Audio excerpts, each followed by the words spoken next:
The most terrifying thing isn't dying. It's realizing that you are still alive. But no one believes it anymore. In the 19th century, death did not always announce itself clearly.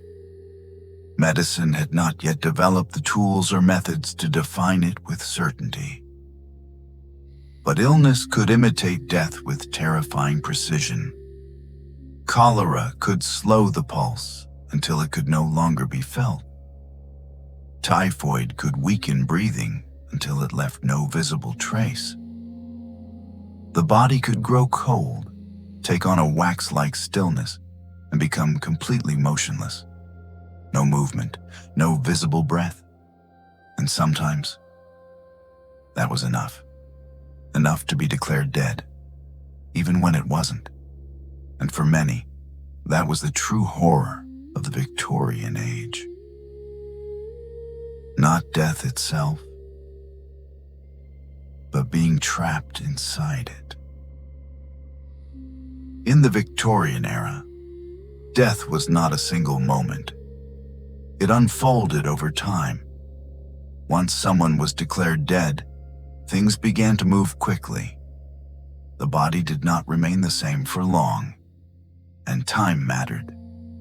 So before visible changes set in, another step often followed.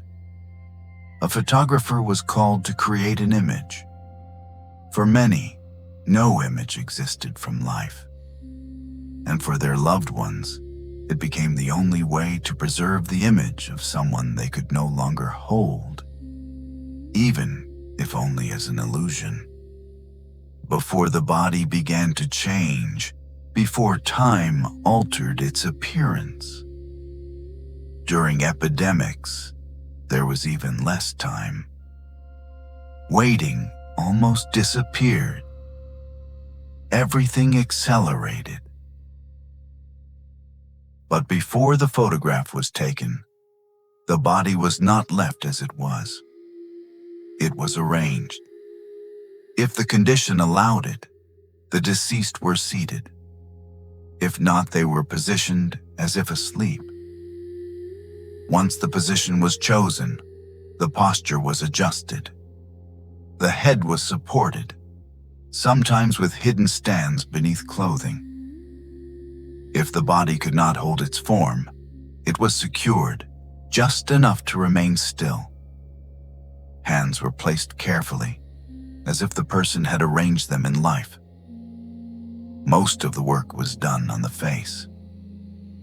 As time passed after death, the muscles no longer responded.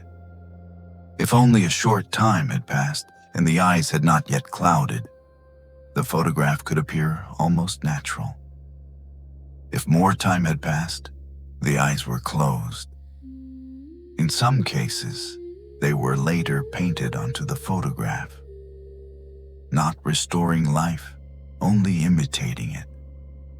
Because in the photograph, the dead were not meant to look dead. They were meant to look the way they were remembered before everything changed. Death did not happen somewhere else. It stayed in the house. The body remained where it had been. People gathered. They watched. They waited. And sometimes there was no clear moment when life could be fully confirmed as gone. Only a decision that had to be made. And once it was made, everything followed it. The body was prepared.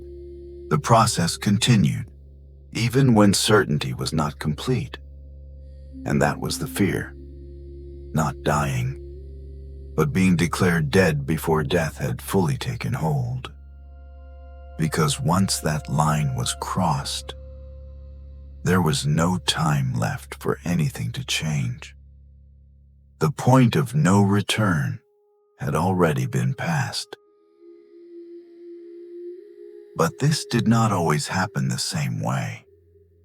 When there was no immediate danger, no fear of contagion, no urgency to remove the body, burial was often delayed. The body remained in the house for a day, sometimes longer, while preparations were made. And during that time, no one rushed, because there were moments when the signs were unclear. No movement, no visible breath, and still, there was no certainty. That was enough to hesitate, not because they expected a miracle, but because it was too terrifying to be wrong. And for some, that hesitation meant something more, especially when it was a child. When just yesterday the child had been laughing, playing, alive, and today, suddenly, nothing. No warning, no clear reason. Or when it was someone young, strong, with no sign of illness, and now they lay still, without breath. That kind of silence did not feel final. It felt uncertain. And that uncertainty made people slow down. Because rushing meant accepting something that might not yet be true. But waiting was not always enough. Time passed. The body remained still. And when that silence continued, people tried to be certain, not only by watching, but by testing. At first, carefully. A touch, a change in position, looking for any response. If nothing followed, the methods became more direct. The logic was simple.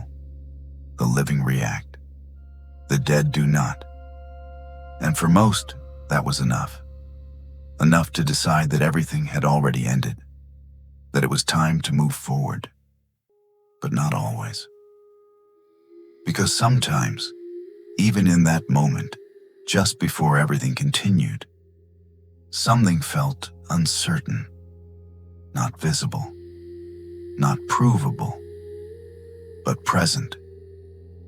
And once the decision was made, there was no way to return to that doubt. And this fear was not abstract. It was reinforced again and again.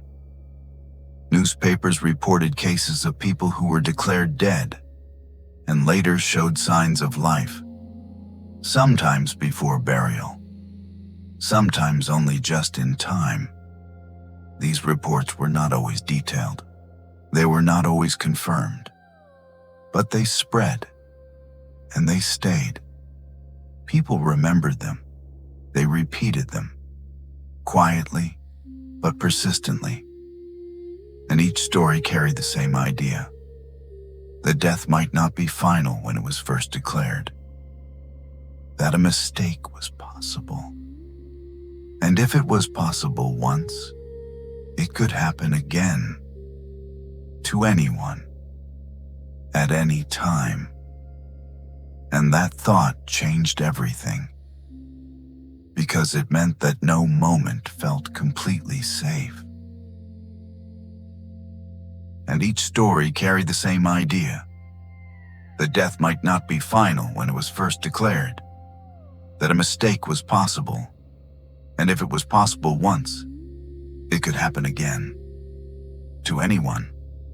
At any time. And that thought did two things at once.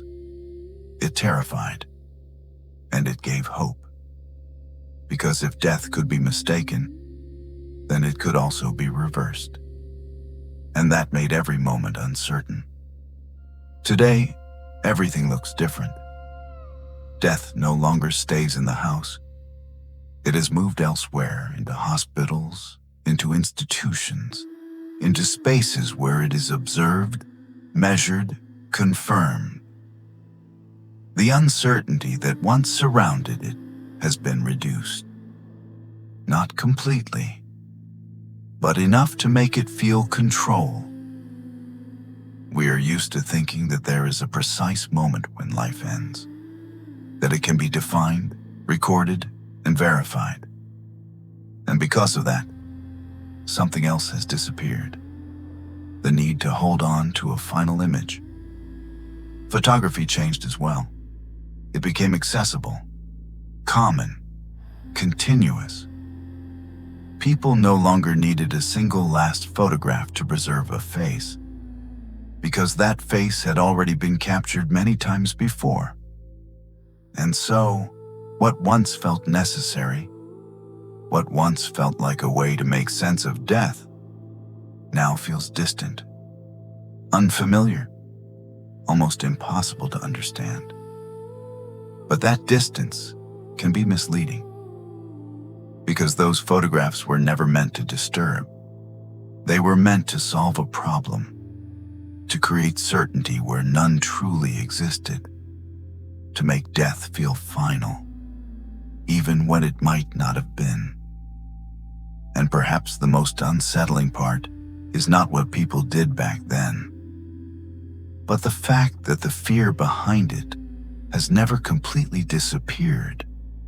It has only changed its form. Thank you for watching until the end. If this story made you think or left a feeling you can't quite explain, share it in the comments. I read everything. Have you ever seen photographs like this? Or heard stories in your family that felt similar? Your experience might be more connected to this history than it seems. And if you want to explore more stories like this, quiet, unsettling, and deeply human, consider subscribing to the channel and staying with us for more stories like this every week.